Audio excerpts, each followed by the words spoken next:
मेरा यहाँ आने का पर्पस क्या है कि आजकल आप रोज न्यूज़ में सुनते हो कि बहुत फिट बंदा था, सेलिब्रिटी, सडनली हार्ट अटैक हुआ और कोलैप्स हो गए और फिर रिवाइव नहीं हुए।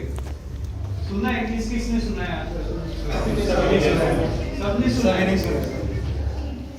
आपके मन में कभी आया है कि ऐसा क्यों हो रहा है? नहीं आया? आपको क्या लगता है कि किसी को और कोई होएगा, हमारे को नहीं हो सकता?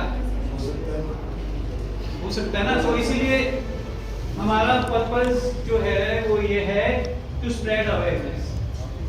तो वैसे तो I am a cardiovascular and thoracic surgeon और पहले मैं पीजीआई में असिस्टेंट प्रोफेसर था, उसके बाद फोर्टिक्स में मैं एडिशनल डायरेक्टर था, फिर मैंने मैक्स हॉस्पिटल ज्वाइन किया, वहाँ पे मैंने सीनियर डायरेक्टर हूँ।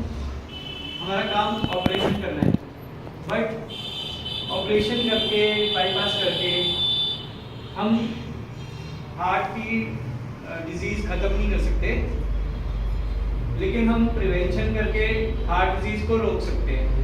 और प्रिवेंशन हमको किस एज में शुरू करना चाहिए? 16 साल।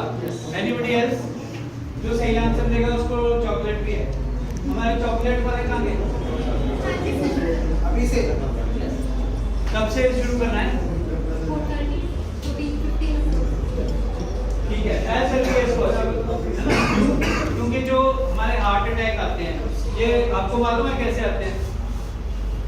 आफ्टर बर्थ जो भी हम खाते हैं उसमें से जो कोलेस्ट्रॉल है वो हमारी आर्टरीज की वॉल में जमना शुरू होता है, और कितनी फास्ट जमेगा उसको दो फैक्टर्स होते हैं।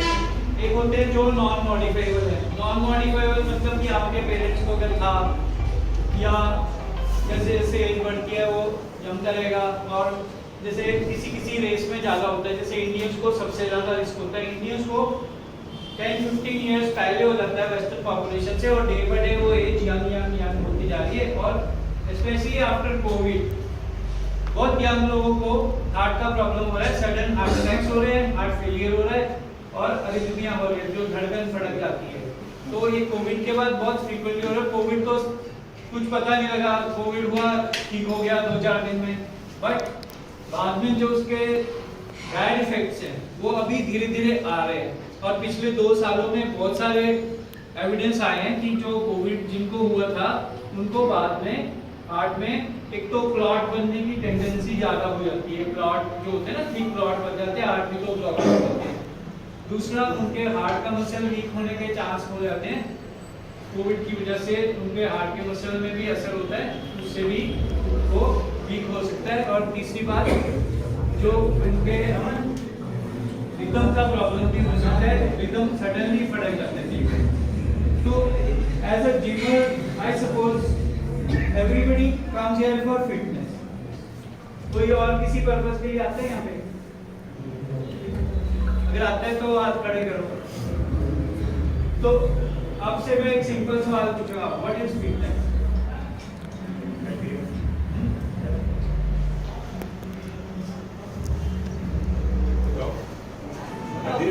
बताओ, everybody has a concept about fitness. आप बताओ।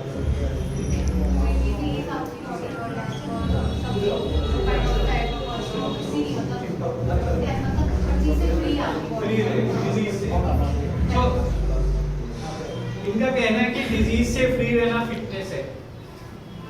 क्या डिजीज से फ्री रहना ही फिटनेस है? अगर किसी कोई डिजीज से फ्री है इसका मतलब वो फिट है? नहीं। हाँ, कोई और ऐड करना चाहता है? To be strong and healthy. Partly you are correct, but is there anything else? To be strong and healthy. अच्छा, strong and healthy. First of all, depend of your lifestyle, right? अच्छा, healthy से क्या मतलब है? Physically and mentally fit. Physically and mentally strong. Physically and mentally fit.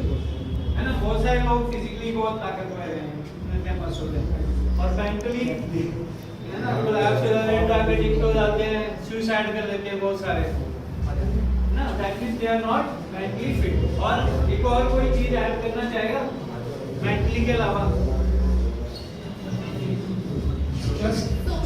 Socially socially fit, because it is very important to be socially fit. That means your interaction with your friends, colleagues, seniors, relatives, your workplace colleagues, that should be healthy. अगर वो healthy नहीं है, then you are prone to so many diseases. तो how do you determine age? अभी यहाँ पे ज्यादातर youngster दिख रहे होंगे, तो आप एज कैसे मेजर करते हो? From your date of birth. But actually Japanese they live for 90 years and we Indians we live for 70, 60. 65, 70, a little longer. So why so much difference of 25 years? What is the difference? This is because of lifestyle as well as genetic.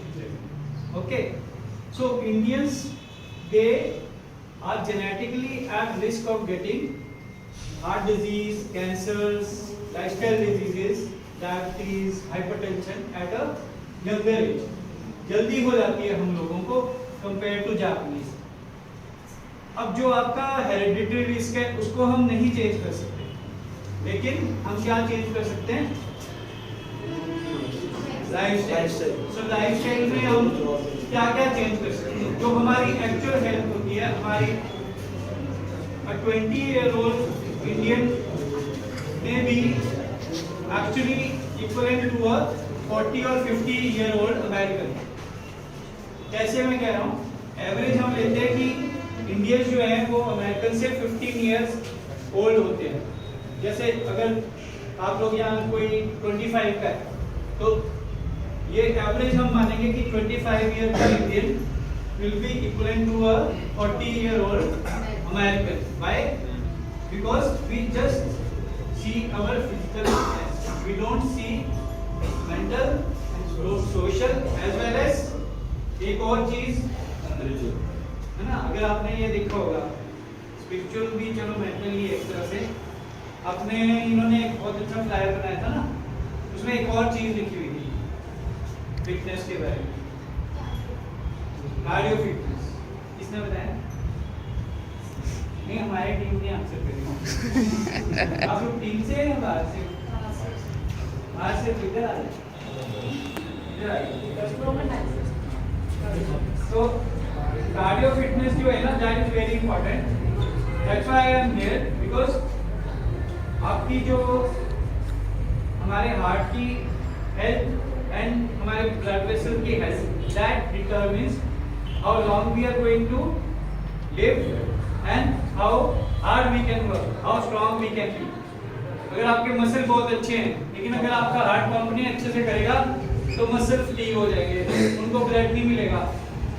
और जब भी crisis होता है, तो crisis में इस चीज का टेस्ट होता है. क्राइसिस में क्या होता है? अगर सपोज आप रोड पे जा रहे हो, आपके पीछे एक डॉगी पड़ जाता है, फिर आप क्या करोगे? तो हमारे दो रिस्पॉन्स होते हैं, या फाइट या फ्लाइट. ठीक है, तो उसके लिए हमारी बॉडी में क्या निकलता है? एड्रेनलिन निकलता है, जिससे हमारी बॉडी में उस क्राइसिस को डील करने के लिए एनर्जी पैदा होती है. हमारा हार्ट जोर जोर से पंप करता है, हमारा ब्लड सर्कुलेशन बढ़ता है, ऑक्सीजन डिलीवरी बढ़ती है, हमारे लंग्स जोर जोर से वेंटिलेट करते हैं, हमारे मसल्स को एनर्जी चाहिए, इसलिए हमारा शुगर जनरेट होता है. और शुगर जो होता है, that is the form of energy which can be quickly utilised. तो हमारी बॉडी में ये सारी चेंजेस होती हैं. लेकिन अगर हमारा हार्ट अच्छा नहीं है, फिर अगर हमारे मसल कितने भी स्ट्रांग होंगे, तो क्या होगा? We will not be able to face the crisis.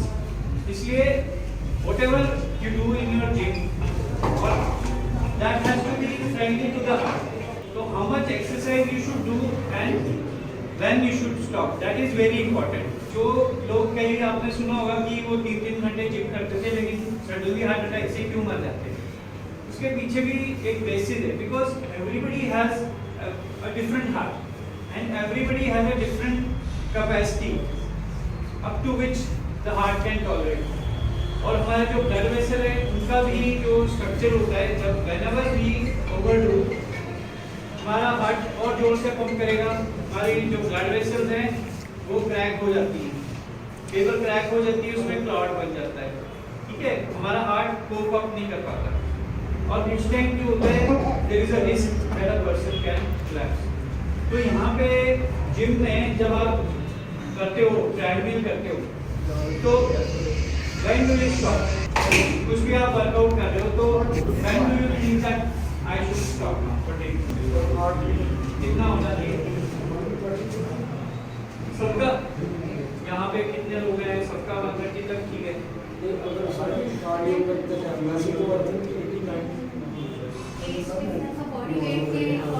Very good. So as से कैसे कैसे हम करते हैं calculating,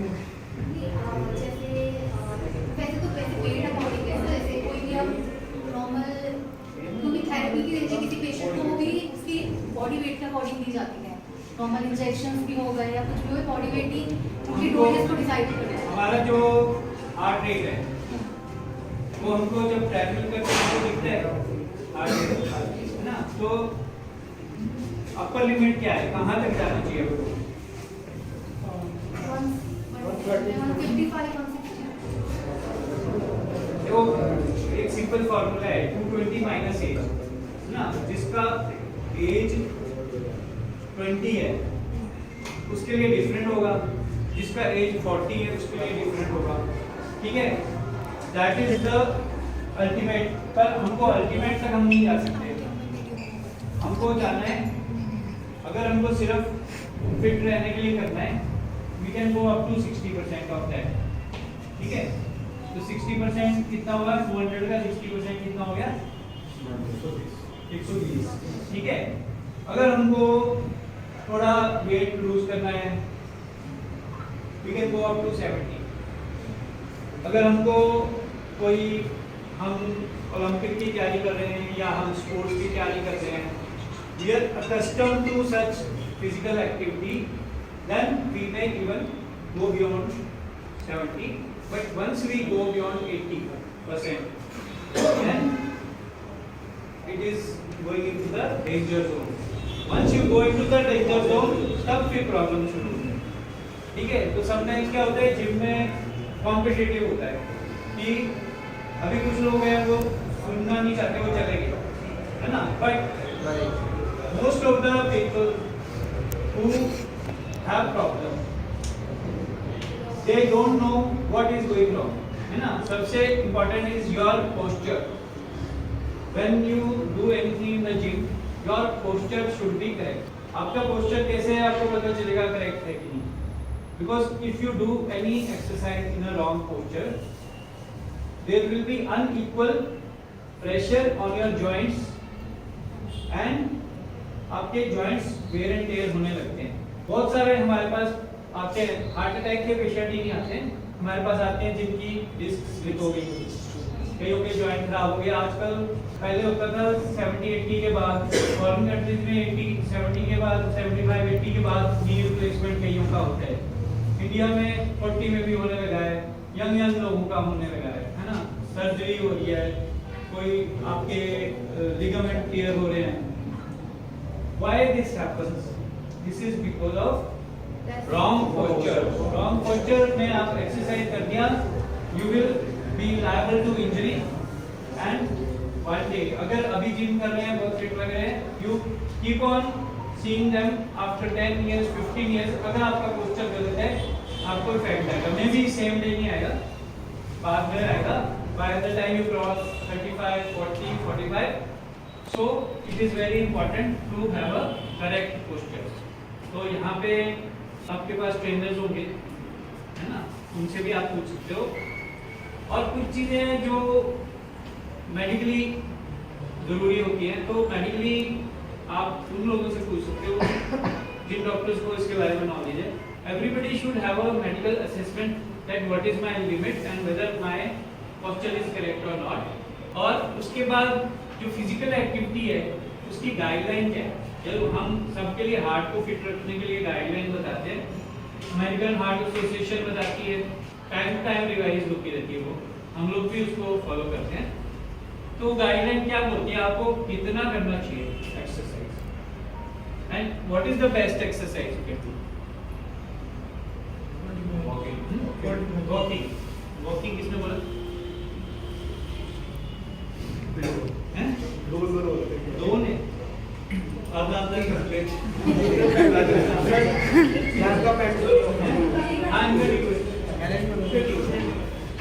so walking, just by walking half an hour a day 5 days a week, that means 150 minutes in a week, just by brisk walk you can reduce the risk of heart attack by how much? Anybody else? Just by walking 30 minutes in a day 5 days a week you can reduce your heart attack risk by how much? कितने %? 30%. 30. Anybody else? 99%.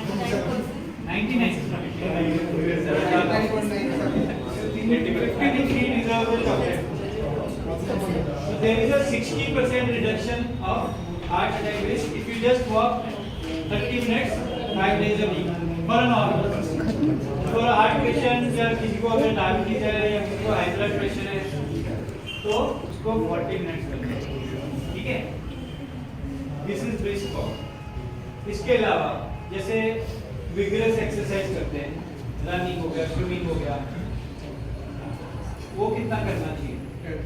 Should we do it every day? Alternate. 3 times, 2 times in a week. 2 to 3 times in a week is good enough, है ना? तो उसको आप overdo करोगे तो problem भी आ सकता है, ठीक है? और इसके अलावा और क्या कर सकते हैं आप? मेडिटेशन योगा। हाँ, योगा। योगा यहाँ पे होता है, मेरे को बताया था, है ना? योगा। Yes. उसमें डेज फिक्स्ड है। नहीं ऑल्टरनेट डेज पे होते हैं। हाँ, और क्या है इसके अलावा? वीकेंड हाँ, जुम्बा डांस एरोबिक्स सब होता है। तो ये सब जुम्बा जो है उससे भी रीस्ट्रेचिंग भी होती है, आपकी बॉडी की एक्सरसाइज भी होती है। तो ये सब आप करो और बस you have to make sure that you don't harm yourself, है ना? Don't go overboard. जिम में और पार्क में दोनों में क्या फर्क है? You do walk in a park and you do walk in a gym. The gym you are very focused. Heartbeat There is a particular एक area में आप work कर रहे उसमें जो ट्रेडमिल होता है Distraction नहीं आयरन बेस्ड ट्रेडमिल है वो टोटली आयरन बेस्ड है। जब बाहर एक्सरसाइज करते हैं तो वो फिर रिलीज होता है तो आपके जिम में थोड़ा सा ना सिंपैथेटिक ड्राइव ज्यादा होता है। जिम में सिंपैथेटिक ड्राइव ज्यादा होता है, हमारे एड्रेनलिन ड्राइव ज्यादा होता है क्योंकि कॉम्पिटिटिव हो जाता है ना? कॉम्पिटिटिव होता है आपके जिम में, होता है कॉम्पिटिटिव कि ये ज्यादा कर रहा है तो मैं ज्यादा करूंगा। तो जब यहाँ पे आके करना है we don't have to be competitive, है ना? आप अपना करो, एवरीबॉडी इज डिफरेंट, ठीक है? हर बंदे का अपना पोटेंशियल होता है और टॉलरेंस और हार्ट की टॉलरेंस होती है और you can gradually build up your level, है ना?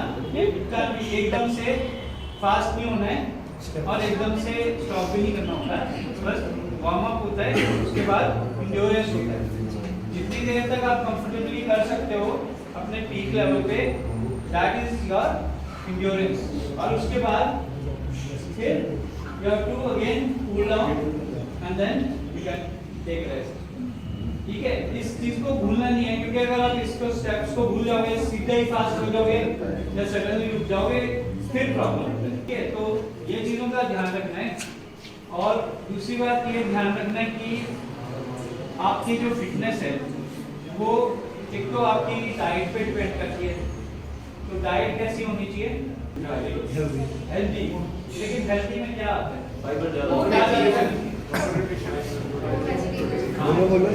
बोलो fruits and vegetables, less of fat, less of non veg,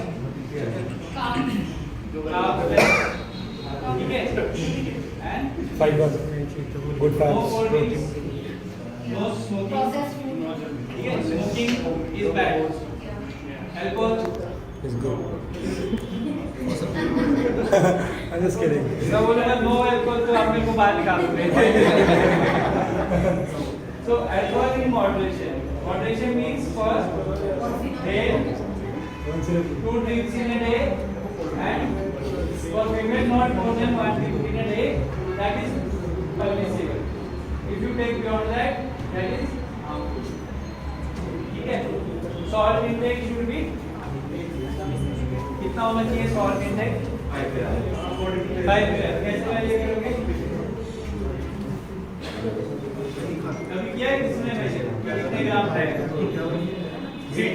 wait and height के अकॉर्डिंग सिंपल है। 1 टीस्पून दैट इज 5 ग्राम। ठीक है? ऑयल कितना होना चाहिए? Consumption in a day total. Oil कौन सी यूज कर रहे हैं उसके ऊपर डिपेंड करता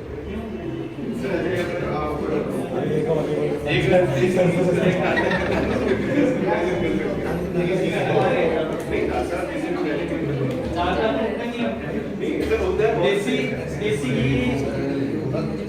जो है वो जो सॉलिड घी होता है ना, सैचुरेटेड फैट होता है, और बटर भी सैचुरेटेड होता है। जो ऑयल होते हैं जैसे वेजिटेबल ऑयल है, मस्टर्ड ऑयल है, सनफ्लावर ऑयल है, उसको हमारा लिमिट है, our limit is 2 teaspoons per day से ज़्यादा नहीं होना चाहिए। तो उसको कैसे आप कैलकुलेट करोगे? सिंपल फॉर्मूला मैं बता रहा हूँ कि आपके घर में जो कितने लोग का खाना बनता है, सपोज 4 लोगों का खाना बनता है या 3 लोगों का खाना बनता है ना? 3 लोगों का खाना मतलब 10 ml, 2 स्पून का 10 ml पर पर्सन, तो 30 ml। 30 ml आपका पर डे यूज हो रहा है, तो आपका 1 मंथ में कितना यूज होएगा? 9 ml। सो अगर आपका 1 मंथ से ज्यादा 1 लीटर चल रहा है, that means consumption is okay. अगर आपका 1 महीने से पहले खत्म हो जाता है, बहुत सारे मेरे पास पेशेंट आते हैं कि हम तो बहुत कम खाते हैं, बहुत कम खाते हैं, और बाद में पता चले तो उनके बोलते हैं कि 3 बोतल लग जाती है 1 महीने में। तो that means your oil consumption is high. तो कहते हैं ना, बहुत हम एक्सरसाइज करते हैं फिर भी नहीं वेट कम होता है कभी। तो कोई भी ऑयल का मतलब 900 ml से ऊपर नहीं करो, चाहे वो 900 ml ही मैं कह रहा हूँ कि अगर 3% for every person 10 ml से ज़्यादा नहीं। अगर 300 के लिए 300 ml इनफ है। कोई भी ऑयल ठीक है? शुगर कितना होना चाहिए कंजम्पशन? बहुत सारे लोग हैं, बहुत जिमिंग करते हैं, बहुत एक्सरसाइज करते हैं, बट फिर भी इनका वेट कम नहीं होता। शुगर हमारा नॉट मोर देन 1 टीस्पून, ठीक है? और हमारे कार्ब जो है कंजम्पशन कम होना चाहिए। फाइबर, ग्रीन वेजिटेबल, फ्रूट्स ज़्यादा होने चाहिए। How many times you should take green vegetable and fruit in a day? 2 times. How many say 2? Anybody? कोई और 2 के अलावा कोई बोलता है? ग्रीन वेजिटेबल्स कोई नहीं Green खाता और है। एक बार बहुत One time. Anybody else? Anybody else?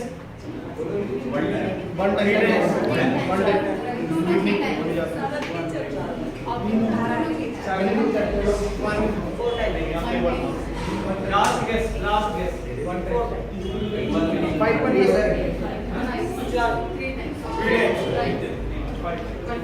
Guideline is that you should take at least 5 to 6 servings of fruits and vegetables every day, which I am sure nobody is taking. Wherever I go for talk, अभी तो छोटा सा crowd है. Usually when I go there 1,000 people, 2,000 people, nobody takes in India. If you go abroad, हमारे abroad भी होते हैं. We started one global trust called Cardioversion 2011. उसका मैं ग्लोबल चेयरमैन हूँ। हमारे डिफरेंट कंट्रीज में होती है conferences, workshops every year. This year की ड्यूरिंग टोक्यो, उससे पहले भी हमने जापान में 3 टाइम्स की है, यूएसए में हमने ऑरलैंडो में किया है, डिज्नीलैंड में, और सिंगापुर में 3 बार करी है। बाहर people are more aware about health. यहाँ पे जैसे हमने बुलाया, आधे लोग बाहर जॉगिंग कर रहे हैं, ठीक है। Today they will not realize what they missed. Maybe after 20 years they will realize what they missed. है ना, क्योंकि पैदा सब एक जैसे हुए हैं। कोई 30 साल जीता है, कोई 40 साल जीता है, कोई 60 साल, कोई 90 साल, है ना। और health span, one is life span, one is health span. Health span क्या होता है? Remain healthy. कि आपको आजकल यंगस्टर्स को 30 इयर्स 40 इयर्स में हार्ट अटैक हो गया, है ना। तो आफ्टर दैट जो आपकी लाइफ है, देन यू मे ना हार्ट पेशेंट। सो मैं यहाँ पे पेशेंट ढूंढने नहीं आया। I have come here to make you aware how you can prevent yourself from becoming a patient. क्योंकि patient we have already enough patient. India में सबसे ज़्यादा हार्ट पेशेंट, सबसे ज़्यादा हार्ट अटैक, सर्जरी कर करके हम करते नहीं हैं। हर महीने हमारे कितनी सर्जरी हमारे को करनी पड़ती है, बट उससे पेशेंट खत्म नहीं हो सकते। फिर फ्रेश आता है। whenever we see a new patient, young patient, तो हमको दुख होता है कि this could have been prevented। तो उसको हम prevent 80% of heart diseases prevented. लेकिन nobody wants to prevent, nobody wants to listen to good advice।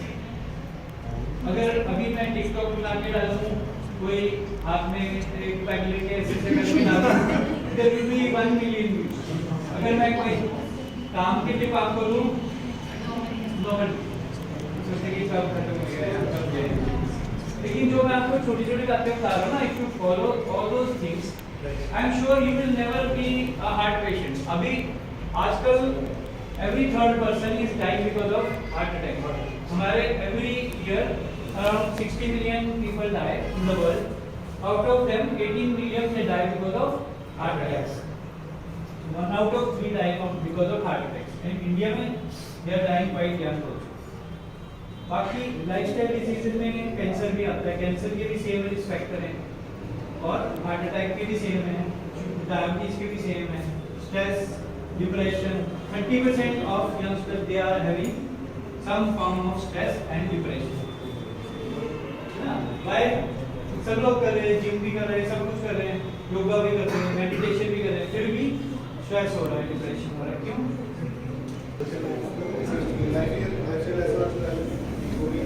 अभी एक्चुअली मेरे पास कुछ वीडियोस थे, पर अभी आई थिंक इतना करनी पाएंगे इस बार, थोड़ा इंटरेक्टिव ही कर लिया।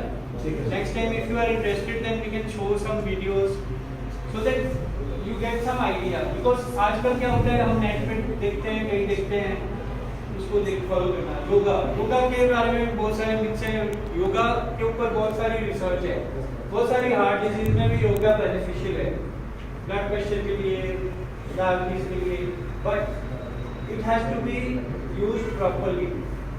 जो प्रमोट कर रहे हैं योगा, उनको एबीसी नहीं पता मेडिसिन का, एंड दे आर प्रमोटिंग कि इस चीज के लिए भी ठीक है, उस चीज के लिए, बट देयर इज रिसर्च।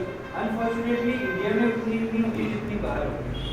बाहर पे उन्होंने इतना रिसर्च करके देखा कि कौन सी चीज हार्ट पेशेंट को करनी चाहिए, कौन सी नहीं करनी चाहिए, कौन सा इसको करना चाहिए। So every individual is different, you can't follow each other. यहाँ पे एक दूसरे को फॉलो करते हैं ना, उसकी वजह से प्रॉब्लम आती है। So everybody should get your risk factor analyzed first। क्योंकि सिंपल एक क्वेश्चन से ही हम उसको फाइंड आउट कर सकते हैं कि आपको क्या रिस्क फैक्टर है, आपको क्या है, आपको क्या है। और there are so many risk factor, 10 से ज़्यादा रिस्क फैक्टर होते हैं, हर एक में डिफरेंट होते हैं। अगर आपको एक बार पता चल जाए कि हमारे में क्या रिस्क फैक्टर है, अगर हम उसको कंट्रोल करें, तो गारंटी है कि आपको कोई भी लाइफस्टाइल डिजीज नहीं होगा। But unfortunately nobody tries to find out your risk factor. You just go by the fashion कि यार फिर जिम जाने का फैशन है, गो टू जिम में जो दूसरा कर रहा है वो मैं भी कर रहा हूँ, ठीक है, वो इतना कर रहा है तो मैं उससे ज़्यादा करूँगा। बट उससे अल्टीमेटली क्या हो रहा है ना, वेट डाउन हो रहा है, हमारे बॉडी के जॉइंट्स पे ज़्यादा असर हो रहा है। So we should do everything in a proper way, judicious way.